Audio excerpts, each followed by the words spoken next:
تبارك الذي نزل الفرقان على عبده ليكون للعالمين نذيرا۔ سورہ بنی اسرائیل میں اللہ تبارک و تعالیٰ نے فرمایا ربکم اعلم بما فی نفوسکم، تمہارا رب جانتا ہے کہ تمہارے دلوں میں کیا ہے۔ وَإِن تَكُونُوا صَالِحِينَ، اگر تم نیک بخت رہے، سعادت مند رہے اور والدین کی خدمت میں کوئی کمی کوتاہی رہ گئی تو اللہ کی طرف رجوع کرنا، اس لیے کہ اللہ تبارک و تعالی فَإِنَّ اللَّهَ لِلْأَوَّابِينَ غَفُورًا، کہ اللہ تبارک و تعالی رجوع کرنے والوں کو معاف کر دیا کرتا ہے۔ تو معلوم کیا ہوا کہ کمی کوتاہی ہو سکتی ہے ماں باپ کی خدمت میں۔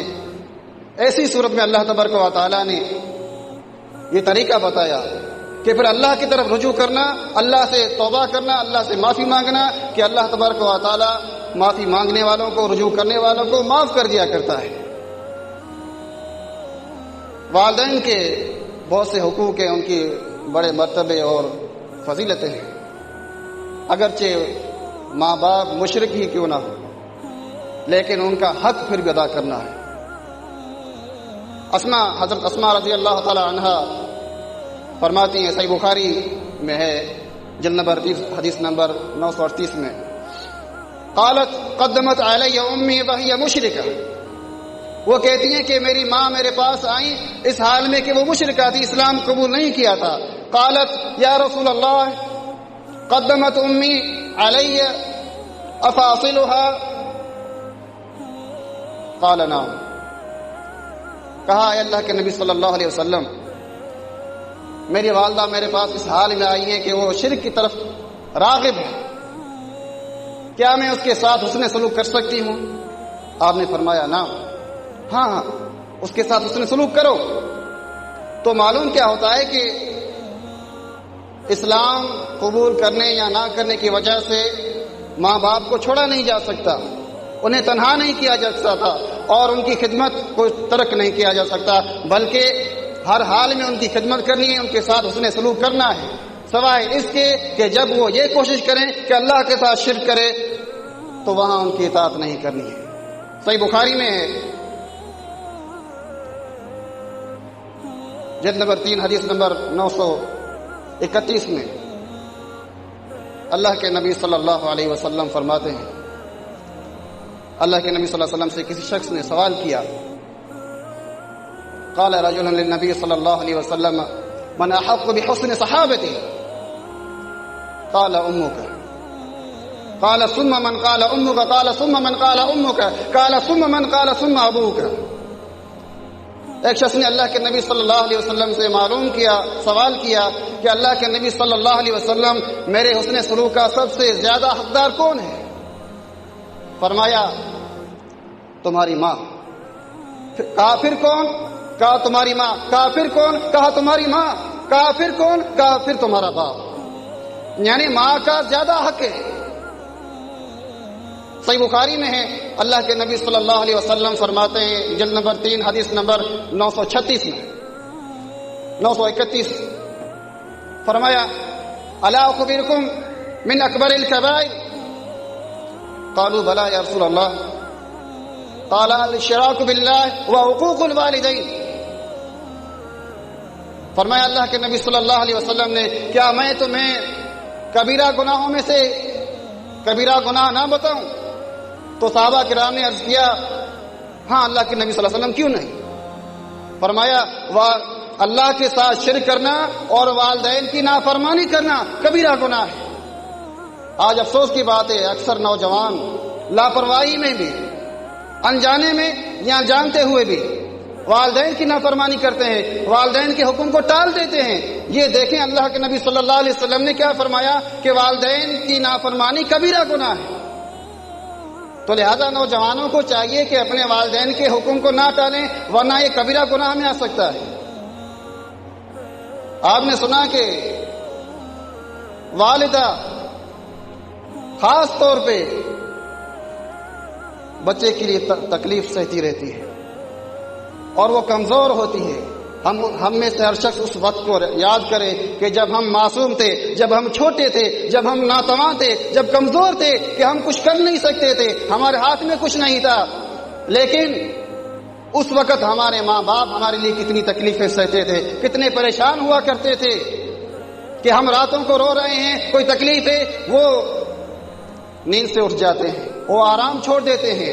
ہم بیمار ہو جاتے ہیں، وہ بے چین ہو جاتے ہیں. ہمیں کوئی پیٹ میں تکلیف ہوتی ہے تو ماں باپ بے چین ہو جاتے ہیں. بخار ہوتا ہے تو وہ ماں باپ بے چین ہوتے ہیں. یہاں تک کہ ہم جب چلنے پھرنے لگتے ہیں پھر بھی وہ ہمارا ساتھ نہیں چھوڑتے. پھر اگر ہم اپنی جوانی کو پہنچ جاتے ہیں پھر بھی ہمارا ساتھ نہیں چھوڑتے. لیکن جب ہم جوان ہو جاتے ہیں اور ہمارے بازو مضبوط ہو جاتے ہیں تو ہم اس کو چھوڑنے کا سوچتے ہیں کہ ہم تو اپنے والدین سے علیحدہ ہو جائیں.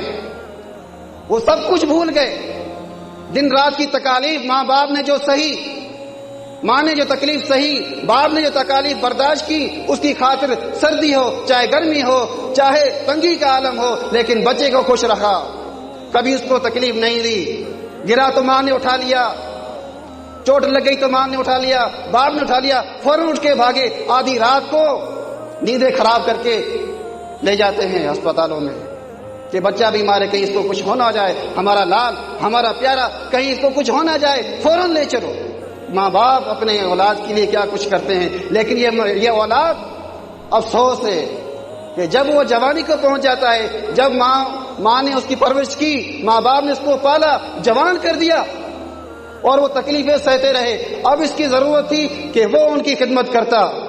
جب ان کے پر آ گئے تو انہوں نے چھوڑنے کا سوچ دیا کہ ماں باپ سے الگ ہونا چاہیے، خرچہ بڑھ گیا ہے، ہمارا گھر اپنا نہیں چلتا. اللہ تبارک و تعالیٰ نے کیا فرمایا کہ ان کے ساتھ حسن سلوک کرتے رہا. حسن سلوک کا مقصد کیا ہے کہ صرف سلام دعا نہیں ہے، صرف آداب اخلاق نہیں ہے، صرف پیار محبت کی باتیں نہیں ہیں. حسن سلوک میں بہت ساری باتیں آ جاتی ہیں، اس کی تفصیل ہے. غرض یہ کہ والدین کی بڑی اہمیت ہے، بڑی فضیلت ہے، ان کے حقوق ہیں ہم پر.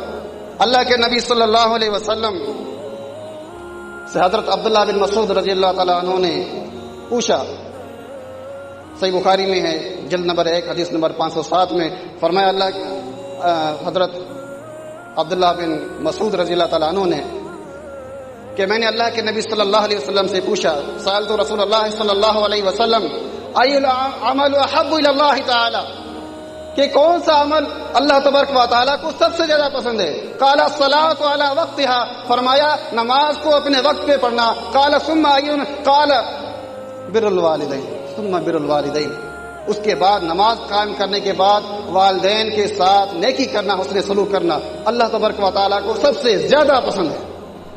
آج ہم بھاگتے ہیں، والدین کی اطاعت سے بھاگتے ہیں. اگر باپ نے کہہ دیا کہ بیٹا جاؤ یہ کام کر کے آؤ تو کہے گا چھوٹے کو بول دے میں ذرا یہ کام کر رہا ہوں.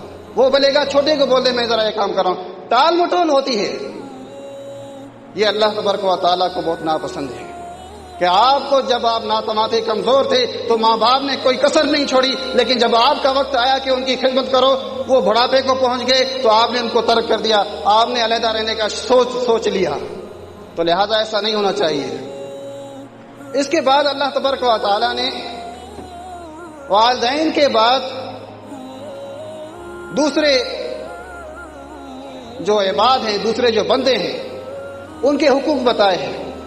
فرمایا سورہ بقرہ میں جو میں نے آپ کے سامنے پڑھی ہے، وَبِذِي الْقُرْبَى وَالْيَتَامَى وَالْمَسَاكِينِ وَابْنِ السَّبِيلِ وَقُولُوا لِلنَّاسِ حُسْنًا. آیت نمبر 83 سورہ بقرہ میں کہ فرمایا کہ والدین کے ساتھ حسن سلوک کرتے رہو اور قریبی رشتہ داروں کے ساتھ بھی حسن سلوک کرتے رہو، اور یتیموں کے ساتھ، مسکینوں کے ساتھ، مسافروں کے ساتھ اور تمام لوگوں سے اچھی طرح بات کیا کرو. سورہ نساء میں پھر اللہ تبارک و تعالیٰ نے اسی بات کو دہرایا، وَاعْبُدُوا اللَّهَ وَلَا تُشْرِكُوا بِهِ شَيْئًا وَبِالْوَالِدَيْنِ إِحْسَانًا وَبِذِي الْقُرْبَى وَالْيَتَامَى وَالْمَسَاكِينِ وَجَارِ ذِي الْقُرْبَى وَجَارِ الْجُنُبِ وَصَاحِبِ بِالْجَنبِ وَابْنِ السَّبِيلِ وَمَا مَلَكَتْ أَيْمَانُكُمْ. فرمایا اللہ تبارک و تعالیٰ نے اللہ کی عبادت کرتے رہو، اس کے ساتھ کسی کو شریک مت کرو، اور والدین کے ساتھ، قریبی رشتہ داروں کے ساتھ، یتیموں کے ساتھ، مسکینوں کے ساتھ، پڑوسیوں کے ساتھ، رشتہ دار پڑوسیوں کے ساتھ اور غیر رشتہ دار پڑوسیوں کے ساتھ اور جو اس کے ساتھ والا ہم نشیں ہوتا ہے اس کے ساتھ بھی حسن سلوک کرتے رہو، اور غلام یا لونڈی جو تمہارے ہاتھوں میں ہے اس کے ساتھ بھی حسن سلوک کرتے رہو۔ فإن اللہ لا يحب من كان مختالا فخورا، کہ بے شک اللہ تبارک و تعالی ان لوگوں کو پسند نہیں کرتا ہے جو متکبر ہو اور اتراتا ہو۔ یعنی ان لوگوں کے ساتھ حسن سلوک نہ کرنا اترانے کے قریب ہے، اترانے کے مقابلے میں ہے، اور متکبر ہونے کے مقابلے میں ہے۔ اسی طرح اللہ تبارک و تعالی نے سورہ احقاف میں اور سورہ بنی اسرائیل میں پھر انہی باتوں کو دہرایا ہے کہ والدین کے ساتھ حسن سلوک، اس کے ساتھ جو رشتہ دار ہیں، قریبی رشتہ دار، ان کے ساتھ حسن سلوک ہے، اور جو پڑوسی ہیں ان کے ساتھ حسن سلوک ہے، اور جو یتیم ہیں، جو مسکین ہیں، جو مسافر ہیں، ان کے ساتھ بھی حسن سلوک ہے۔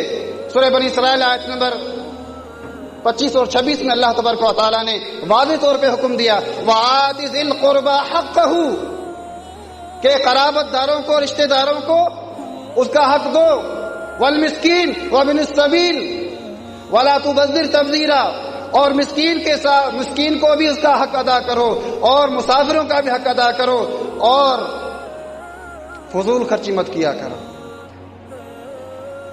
فضول خرچی کرنے والا کون ہے؟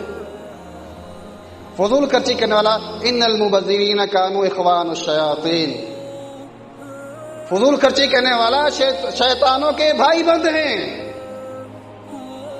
فإن الشیطان کان لربہ کفورا، تو شیطان تو اپنے رب کا بڑا ناشکرا ہے، لہذا اس کے راستے پہ نہیں چلنا ہے، فضول خرچی نہیں کرنی، بلکہ وہ خرچ جو ہم فضول خرچی کرتے ہیں اس کے بجائے یہ حقوق جو اللہ تبارک و تعالیٰ نے بتائے ہیں یہ حقوق ہم ادا کریں تو زیادہ بہتر ہے کہ اللہ کا حکم مانا جائے گا، اللہ کی اطاعت ہوگی، اور حقداروں کا اپنا ان کو حق مل جائے گا۔